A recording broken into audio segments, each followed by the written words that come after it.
Ναι, αλλά μην ανησυχείτε, θα έρθει κάποιος να σας πάρει. Μη σβήσουν τα φώτα, φοβάμαι. Μην φοβάστε. Δανάη. Ήταν τιμή μου.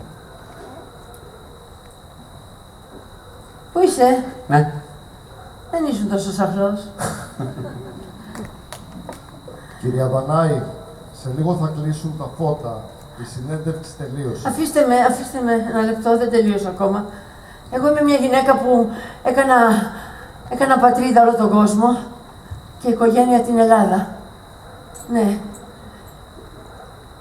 Εγώ στα διόρθια, όταν όλα γύρω μου είχαν γκρεμιστεί. Είναι το παιχνίδι μου με τη ζωή. Γκρεμίζομαι, γελάω, συνεχίζω. Ναι, αισθάνομαι σαν μια τραγουδίστρια που τώρα βγαίνει στην καριέρα της και θέλει να κάνει καριέρα. Όμως εγώ τα έχω ξεχάσει όλα από τα παλιά. Δεν θυμάμαι τίποτα. Ούτε τα πλούτη, ούτε τη δόξα, ούτε το γέλιο, ούτε τη λύπη. Όχι. Θα αρχίσω όλα από την αρχή. Θα πάρω λοιπόν την κιθάρα μου, το χαμόγελό μου, τα νιάτα μου και πάλι από την αρχή.